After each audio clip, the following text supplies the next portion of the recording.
ለቻናሉ አዲስ ከሆናችሁ ላይክ፣ ሰብስክራይብ እና የደውሏን ምልክት በመጫን ቤተሰብ ይሁኑ።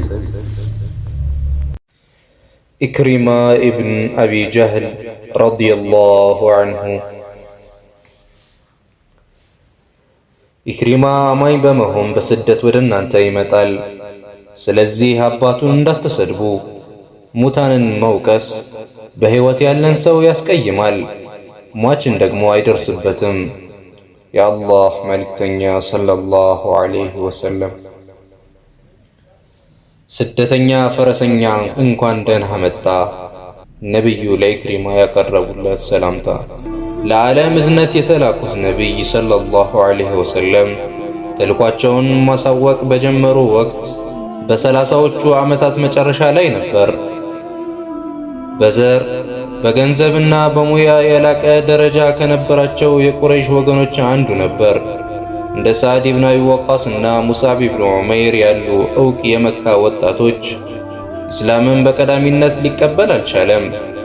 የአባቱ ቤት የማይደፈርና የኢስላምን ብርሃን የማያስገባ ወህኒ ስለነበር ይሆናል። ለመሆኑ ይህ የኢስላም ጥሪ ከደጃፉ ይመልስ የነበረው ሰው ማን ይመስልሃል? አዎ የመካ ፊት አውራሪና አንድ ቁጥር ጠማማ፣ የሽርክ አጋሪነት ነፍጠኛ፣ የምዕመናን እምነት አላህ የፈተነበት ጨቋኝ ሰው ነበር። ግና ሙስሊሞች ከእርሱ የፈተና መረብ ሳይጠለፉ ቀሩ። ለእምነታቸው ቀናኢና ታማኝ ሆነው ተገኙ። አቡ ጀህል። የዚህ ጠማማ ሰው ልጅ ደግሞ ኢክሪማ ኢብኑ አቢ ጀህል በመባል ይታወቃል። ኢክሪማ ከቁረይሽ ዕውቅ ሰዎች አንዱ ነበር። ጀብደኛ ፈረሰኛም ነበር። ኢክሪማ የአባቱን አርአያነት በመከተል የነቢዩ ሙሐመድ ሰለላሁ ዐለይሂ ወሰለም ቀንደኛ ጠላት ሆነ። የመልእክተኛውን ሰለላሁ ዐለይሂ ወሰለም ባልደረቦችም በኢክሪማ እጅ ከፍተኛ ስቃይ ደርሶባቸዋል። አባቱን ለማስደሰትም በኢስላምና ሙስሊሞች ላይ ብርቱ ጥቃት ፈጽሟል። አቡ ጀህል በዕለተ በድር የአጋሪዎችን ጦር በመምራት ወደ መዲና ባመራበት ወቅትም ኢክሪማ ፊት አውራሪና ዋነኛ የጦር አበጋዝ ነበር። አቡ ጀህል በየቦታው ሰንጋ እያስጣለ ሰራዊቱን በመጠጥ እያስፈነጠዘና በዘፈን እያስፈነደቀ ለ3 ቀናት ቆይታ አድርጓል። ሙሐመድን ሳያሸንፍ ወደ መካ እንደማይመለስ ላት እና ኡዛ በተባሉት አማልክት ስም ምሏል፣ ተገዝቷል። በልጁ ኢክሪማም ከፍተኛ ተስፋ አሳድሯል። ግና የበድር ጦርነት አስደናቂ ክስተት ተስተዋለበት። ላት እና ኡዛ የአቡ ጀህልን የጣር ድምፅ አልሰሙም፣ የሚሰሙም አልነበሩም። ግዑዛን ጣዖታት። የሙስሊሞች ቀስት የአቡ ጀህልን ደም ስትጠጣ ልጁ ኢክሪማ ተመለከተ። የመጨረሻ እስትንፋሱንም በጆሮው አደመጠ። ኢክሪማ የቁረይሽ መሪ የነበረውን አባቱን ሬሳ በብድር ትቶ ወደ መካ ተመለሰ። ለሽንፈት በመዳረጉም የአባቱን ሙት አካል እንኳ መካ ወስዶ ለመቅበር ጊዜና ዕድል አላገኘም። በሚጠላቸው ሙስሊሞች እጅ ቀሊብ በመባል በተሰየመ ጉድጓድ ከሌሎች አጋሪዎች ጋር ተቀበረ። አቡ ጀህል። ከዚህ ክስተት በኋላ ኢክሪማ ከኢስላም ጋር አዲስ ግብግብ ጀመረ። ትናንት አባቱ ለኢስላም ከነበረው ጥላቻ አኳያም ነበር ለሙስሊሞች ጠላት ሆኖ የቀረበው። ዛሬ ደግሞ የአባቱን ደም ለመበቀል ቆርጦ ተነስቷል። በበድር ዘመዶቻቸው የተገደሉባቸው ወገኖች ጋር በመተባበርም የአጋሪዎች ሙሽሪክ ልብ በሙሐመድ ላይ የጠላትነት ስሜት ይበልጥ እንዲያሳድር ያላሰለሰ ጥረት አድርጓል። የኡሁድ ጦርነት እስከተካሄደበት ወቅት ይህን የፕሮፓጋንዳ ቅስቀሳ ሥራ ተያይዞት ነበር። ኢክሪማ ኢብኑ አቢ ጀህል በኡሁድ ጦርነት ከሚስቱ ኡሙ ሐኪም ጋር በመሆን ዘመቱ። ኡሙ ሐኪም በተለይ በበድር ጦርነት ባሎቻቸውንና ዘመዶቻቸውን ካጡ ሴቶች ጋር በመሆን የተለያዩ ቀስቃሽ ዜማዎችን ታሰማ ነበር። ከበሮ በመምታትም ለጦርነት ትቀሰቅስና ታደፋፍር ነበር። ጀርባውን ለመስጠት የፈለገ ፈረሰኛም ከደጀን በመሆን ስትገፋፋ ታይታለች። በኡሁድ ጦርነት ቁረይሾች የቀኝ ክንፍ ፈረሰኛ ቡድን መሪ እንዲሆን የመረጡት ኻሊድ ኢብኑ ወሊድን ሲሆን የግራ ክንፍ ፈረሰኛ ቡድን መሪ ደግሞ ኢክሪማ ኢብኑ አቢ ጀህል ነበር። ሁለቱ ፈረሰኞች በኡሁድ ጦርነት በነቢዩ ሙሐመድና ሰለላሁ ዐለይሂ ወሰለም በተከታዮቻቸው ላይ ከፍተኛ ጉዳት አድርሰዋል። ለአጋሪዎች ሙሽሪኮች ታላቅ ድል እንዲመዘገብ አድርገዋል። አቡ ሱፊያን የተባለው የአጋሪዎች ሹም ይህ ቀን የበድር ጦርነት ካሳ ነው በማለት ለመፈከር ችሏል። በኸንደቅ ጦርነት አጋሪዎች መዲናን ለረጅም ቀናት ከበው በቆዩበት ወቅት የኢክሪማ ትዕግስት በመሟጠጡ ጓዶቹን አስከትሎ ምሽግ ሰብሮ ለመግባት ልዩ ጥረት አድርጓል። መካ በነቢዩ ሙሐመድ ሰለላሁ ዐለይሂ ወሰለም ስር ከመዋላ በፊት ቁረይሾች ከእንግዲህ ሙሐመድንና ሰለላሁ ዐለይሂ ወሰለም ተከታዮቻቸውን ሊቋቋሙ እንደማይችሉ ተገንዝበዋል። በመሆኑም ነቢዩ ሰለላሁ ዐለይሂ ወሰለም ከመዲና ተነስተው ወደ መካ ሲቃረቡ መልእክተኛው ያለ አንዳች ቅድመ ሁኔታ እንዲገቡ መፍቀድ እንዳለባቸው አምነዋል። ምክንያቱም ነቢዩ ሙሐመድ የጦር አበጋዞቻቸውን መጋደል ያለባቸው ሊፋለሟቸው የመጣን ኃይል ብቻ መሆኑን ማሳወቃቸውን ተረድተዋል። ግና ኢክሪማ ኢብኑ አቢ ጀህል እጅ መስጠት አልፈለገም። የተወሰኑ ቁረይሾችን በማሰባሰብ ጦርነት ከፈተ። በወቅቱ ኢስላምን የተቀበለው ኻሊድ ኢብኑ ወሊድ ጋር ተፋጠጡ። አናሳ ፍልሚያ በተስተዋለበት አውድ ግንባር ቁረይሾች ተሸነፉ። የተወሰኑት ሲገደሉ፣ ቀሪዎቹ ደግሞ ሸሹ። ኢክሪማ ከሸሹት ወገኖች አንዱ ነበር። ኢክሪማ ቅስም ተሰበረ። ተወልዶ ያደገበትንና የተንፈላሰሰበትን መካ ለቆ ፈረጠጠ። ታላቁ ነቢይ ሰለላሁ ዐለይሂ ወሰለም ሙሐመድ ኢብኑ አብዱላህ ግን ግፍ የሰሩባቸውን የቁረይሽ ሰዎች መበቀል አልፈለጉም። ነፃ ናችሁ፣ ምህረት አውርጃለሁ በማለት አበሰሯቸው። ግና የተወሰኑ ግለሰቦች በካዕባ ጣራ አስታር ላይ ወጥተው ምህረት ቢማጸኑ እንኳ መገደል እንዳለባቸው ወሰኑ። የክህደት ጋሻ ጃግሬዎችና አቀንቃዮች ነበሩ፣ የጦር ወንጀለኞች። ከነኚህ ግለሰቦች አንዱና ዋነኛው ደግሞ ኢክሪማ ኢብኑ አቢ ጀህል ነበር። መንገድ በማሳበር ወደ የመን አቅጣጫ ሸሸ። የኢክሪማ ሚስት ኡሙ ሐኪምና ሂንድ ቢንት ዑትባ የአቡ ሱፊያን ሚስትና የሙዓዊያ እናት ወደ ነቢዩ ሙሐመድ ሰለላሁ ዐለይሂ ወሰለም ቤት አመሩ። ከእነርሱም ጋር 10 ሴቶች ነበሩ። ከነቢዩ ጋር ቃል ኪዳን ለመግባትና እስላምን መቀበላቸውን ለማብሰር ነበር ወደ መልእክተኛው ሰለላሁ ዐለይሂ ወሰለም መኖሪያ ቤት የመጡት። ቤት ገቡ። ከነቢዩ ሙሐመድ ሰለላሁ ዐለይሂ ወሰለም ጋር 2 ሚስቶቻቸው፣ ልጃቸው ፋጢማና ሌሎች የአብዱል ሙጠሊብ ቤተሰብ አባላት የሆኑ ሴቶች ነበሩ። ሂንድ ፊቷን ጨምሮ መላ ሰውነቷን የሚሸፍን ልብስ ተጎናጽፋ ነበር። ማንነቷን ለማሳወቅ አልፈለገችም። በኡሁድ ጦርነት በነቢዩ ሰለላሁ ዐለይሂ ወሰለም አጎት ሐምዛ ኢብኑ አብዱል ሙጠሊብ በድል ላይ የፈጸመችውን ኢሰብአዊ ድርጊት የምትረሳው አልሆነም። እናም ነቢዩን ፊት ለፊት ለማናገር አልቸኮለችም። በቅድሚያ የአቋሟን የእምነት ለውጥ ማድረጓን ለማስታወቅ ፈለገች። እንዲህ ስትል ጥልቅ ንግግሯን አሰማች። አንተ የአላህ መልእክተኛ ሆይ፣ ለራሱ የመረጠውን ዲን የበላይ ያደርግ የሆነው አላህ ምስጋና ይገባው። እኔ እንድታዝንልኝና መልካም መስተንግዶ እንድታደርግልኝ እጠይቅሃለሁ፣ በመካከላችን ያለውን ዝምድና በማስታወስ። እኔ ከእንግዲህ እውነተኛ አማኝ ሙዕሚነት ነኝ። ከዚያም ፊቷን በመግለጽ ሂንድ ቢንት ዑትባህ ነኝ፣ አንተ የአላህ መልእክተኛ ሰለላሁ ዐለይሂ ወሰለም አለቻቸው። መልእክተኛውም አላሳፈሯትም፣ ቂምም አልቋጠሩባትም።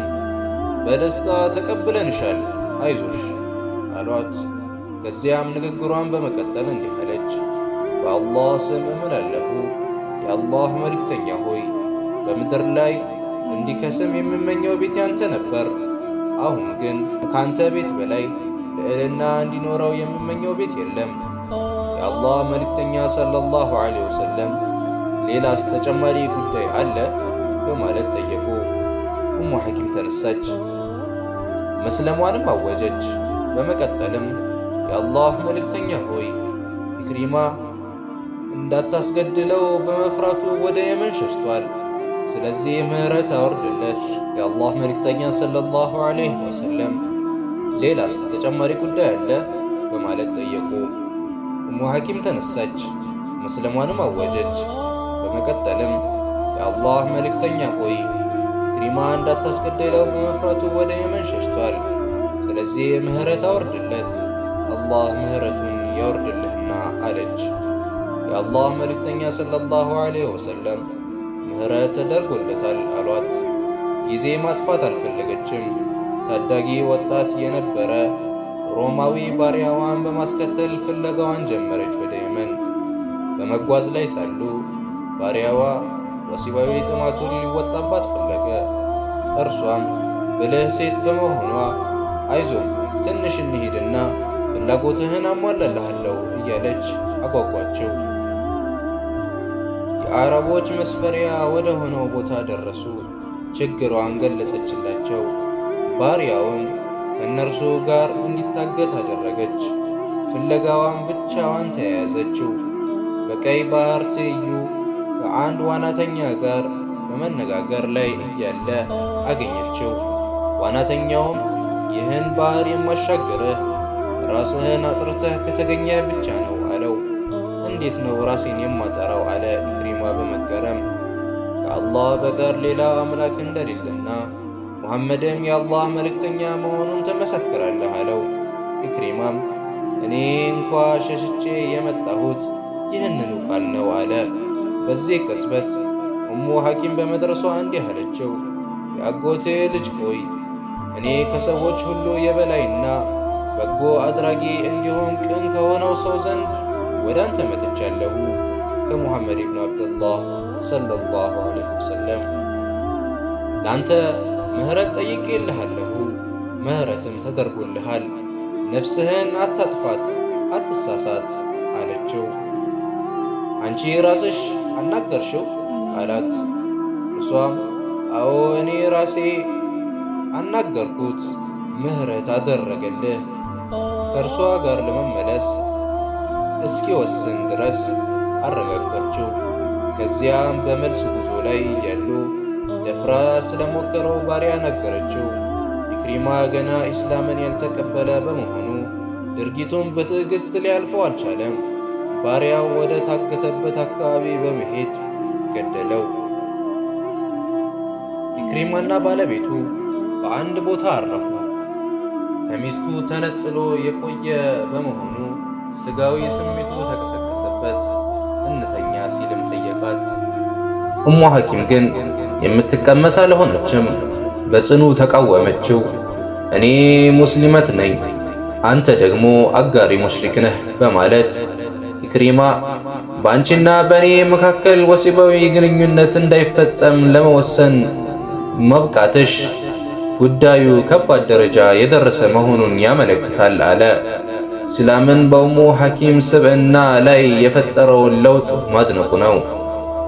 ኢክሪማ ነቢዩ ሙሐመድ ሰለላሁ ዐለይሂ ወሰለም ወዳሉበት አካባቢ ከመድረሱ በፊት በመለኮታዊ ወህይ የሚታገዙት ነቢይ እንዲህ አሉ። ኢክሪማ አማኝ በመሆኑ በስደት ወደ እናንተ ይመጣል። ስለዚህ አባቱን እንዳትሰድቡ። ሙታንን መውቀስ በሕይወት ያለን ሰው ያስቀይማል፣ ሟችን ደግሞ አይደርስበትም። ብዙም ጊዜ አልቆየም። ኢክሪማና ባለቤቱ የአላህ መልእክተኛ ሰለላሁ ዐለይሂ ወሰለም ወደ ተቀመጡበት ቦታ መጡ። የአላህ መልእክተኛ ሰለላሁ ዐለይሂ ወሰለም ኢክሪማን ሲመለከቱ በጣም ተደሰቱ። ኩታ ሳይደርቡም ወደ እርሱ በፍጥነት ሄዱ። ነቢዩም ከተቀበሉት በኋላ መልሰው ተቀመጡ። ኢክሪማም ከፊት ለፊታቸው በመቆም ሙሐመድ ሆይ ኡሙ ሐኪም እንደገለጸችልኝ ምህረት አድርገህልኛልን? ነቢዩም ሰለላሁ ዐለይሂ ወሰለም እውነቷን ነው፣ አንተ ነፃ ሰው ነህ፣ ምህረት ተደርጎልሃል አሉት። ሙሐመድ ሆይ ከእንግዲህ ወደ ምን ትጠራኛለህ? አለ። ከአላህ በቀር ሌላ አምላክ እንደሌለና እኔም የአላህ ባሪያና መልእክተኛው መሆኔን እንድትመሰክር፣ ሶላትንም እንድትሰግድ፣ ዘካ እንድትሰጥ በማለት አምስቱን የኢስላም ማዕዘናት ጠቀሱለት። ኢክሪማም በአላህ ስም እምላለሁ ጥሪ ያቀረብከው ወደ ሐቅ ብቻ ነው፣ ያዘዝከውም በበጎ ነገር ብቻ ነው አለ። ቀረብ በማለትም በእርግጥ አንተ ይህን ጥሪ ማሰማት ከመጀመርህ በፊት ከማናችንም በበለጠ ደረጃ እውነተኛና በበጎ ሥራም ይበልጥ ቸር ነበር። ከዚያም እጁን በመዘርጋት እኔ ከአላህ በቀር ሌላ አምላክ የሌለ መሆኑን እመሰክራለሁ፣ አንተ ደግሞ የእርሱ ባሪያና መልእክተኛው መሆንህንም እመሰክራለሁ አለ። የአላህ መልእክተኛ ሆይ እጅግ በላጭነት ያለውን ንግግር ይግለጹልኝ ሲል ጠየቀ። መልእክተኛውም ሰለላሁ ዐለይሂ ወሰለም አሽሀዱ አን ላ ኢላሃ ኢለላህ ወአነ ሙሐመደን አብዱሁ ወረሱሉሁ በል አሉት። ከዚህ በመቀጠልስ ሲል ጠየቃቸው። በአላህ ስም እመሰክራለሁ፣ በዚህ በተገኙት ሰዎች ፊትም እመሰክራለሁ፣ እኔ ከእንግዲህ ሙስሊም ታጋይና ስደተኛ ነኝ። ኢክሪማም የተነገረውን ፈጸመ። የአላህ መልእክተኛም ሰለላሁ ዐለይሂ ወሰለም በዛሬው ዕለት የምትጠይቀኝ ነገር ቢኖር እሰጥሃለሁ አሉት። ኢክሪማም እርሶም በጠላትነት በመመልከት ለፈጸምኩት እኩይ ነገሮች ሁሉ አላህ ይቅር እንዲለኝ ይለምኑልኝ፣ እንዲሁም ክብሮን የሚነካ ነገር የፈጸምኩ በመሆኑና በፊት ለፊትም ሆነ በሌሉበት ለተናገርኩት መጥፎ ቃልም ይቅርታ እንዲደረግልኝ ዘንድ አላህን ይለምኑልኝ። አላህ ሆይ ለእኔ ያሳየውን የጠላትነት እርምጃ ሁሉ አንተ ማረው፣ ያንተን ብርሃን ለማጥፋት የፈጸመውን እኩይ ምግባራትም ይቅር በለው፣ ፊት ለፊትም ሆነ በሌለሁበት ላጎደፈው ክብሬም ይቅር በለው በማለት ጸለዩለት። የኢክሪማ ፊት በደስታ ፈካ። እንዲህ በማለትም ቃለ መሐላ ፈጸመ። በአላህ ስም እምላለሁ የአላህ መልእክተኛ ሆይ የአላህን መንገድ ለማደናቀፍ ወጪ ሳደርግ የነበረውን ገንዘብ አሁን በአላህ መንገድ እጥፍ ድርብ አድርጌ እክሳለሁ። የአላህን መንገድ በመቃወም ላደረግኩት ተጋድሎ ማካካሻም እጥፍ ድርብ በአላህ መንገድ እጋደላለሁ። ከዚህ ቀን ጀምሮ በዳዕዋው ዓለም ውስጥ ገባ። በፍልሚያ ወቅት ግንባር ቀደም ፈረሰኛ ሆነ። በመንፈሳዊው ዘርፍም እጅግ በጣም ለአላህ ታዛዥና የአላህን ኪታብ በመስጊድ ውስጥ በሚገባ ከሚያነቡት ሰዎች አንዱ ለመሆን በቃ። ቁርአንን ከፊት ለፊት ገልጦ በማስቀመጥ የጌታዬ መጽሐፍ፣ የጌታዬ ንግግር በማለት ከአላህ ፍራቻ የተነሳ ያለቅስ ነበር። ኢክሪማ ለነቢዩ ሙሐመድ ሰለላሁ ዐለይሂ ወሰለም የገባውን ቃል ኪዳን አላፈረሰም። ኢስላምን ከተቀበለ በኋላ ሙስሊሞች ባደረጉት ፍልሚያ ሁሉ ተሳትፏል። ለውስጥ ተልእኮ በሚዘምቱበት ወቅትም ኢክሪማ ግንባር ቀደም ተሰላፊ ነበር። በየርሙክ ጦርነት ወቅት ኢክሪማ በከፍተኛ ፍላጎትና ወኔ ለመፋለም ወጣ። ጦርነቱ በተወሰነ እርከን ላይ እንደደረሰ የኃይል ሚዛን ወደ ከሃዲያን በመድፋቱ በሙስሊሞች ላይ ጫና ተፈጠረ። ተጨነቁ፣ ተጠበቡ። በዚህ ቀውጢ አጋጣሚ ነበር ኢክሪማ ኢብኑ አቢ ጀህል ከፈረሱ ላይ በመውረድ የሰይፉን አፉት ሰበረው። ከዚያም ከሮማውያኑ ተዋጊዎች መስመር ፈንጠር ብሎ ቆመ ፊት ለፊት። የሙስሊሞች ጦር አዛዥ ኻሊድ ኢብኑ ወሊድ በፍጥነት ወደ እርሱ በመሄድ ኢክሪማ ሆይ ይህን ድርጊት አትፈጽም፣ ያንተ መገደል ለሙስሊሞች በዚህ ወቅት የሚፈይድ አይሆንም፣ ይጎዳቸዋል አለው። ኢክሪማም ኻሊድዬ እባክህ ተወኝ፣ አንተ እኮ ከአላህ መልእክተኛ ሰለላሁ ዐለይሂ ወሰለም ጎን ተሰልፈው የመዋጋት ዕድሎች ነበሩ። እኔና አባቴ ግን ከአላህ መልእክተኛ ሰለላሁ ዐለይሂ ወሰለም ብርቱ ጠላቶች ውስጥ የምንፈረጅ ነበርን። ያለፈውን ወንጀሌን እክስ ዘንድ እባክህ ተወኝ፣ ፍቀድልኝ። የአላህ መልእክተኛ ሰለላሁ ዐለይሂ ወሰለም በበርካታ የጦር ግንባሮች ተጋድያለሁ። ታዲያ ዛሬ ከሮማውያን መሸሽ አለብኝን? በመቀጠልም ሙስሊሞችን ተጣራ። ለመስዋዕትነት ለመሞት ከኔ ጋር ቃል ኪዳን የሚገባ ማን ነው? አጎት ሐሪሳ ኢብኑ ሂሻም፣ ዲራር ኢብኑ አልአዝወርና ሌሎች 400 የሚደርሱ ሙስሊሞች ቃል ገቡለት። መሪያቸው ኻሊድ ባለበት አካባቢ ብርቱ ፍልሚያ ያደረጉ። ሙስሊሞች በሮማውያን ላይ ወሳኝ ድል ተቀዳጁ። በየርሙክ አውድ ውጊያውም ከሌሎች ቁስለኞች በከፋ ሁኔታ ላይ የወደቁ 3 ሰዎች ታዩ። ኃይላቸው ተዳክሟል። ደማቸው መሬቱን ጃኖ የለበሰ አስመስሎታል። እነኚህ ጀግናዎች ሐሪስ ኢብኑ ሂሻም፣ አያሽ ኢብኑ አቢ ረቢዓና ኢክሪማ ኢብኑ አቢ ጀህል ነበሩ። ሐሪስ ውሃ ውሃ በማለት የጣር ድምፅ አሰማ።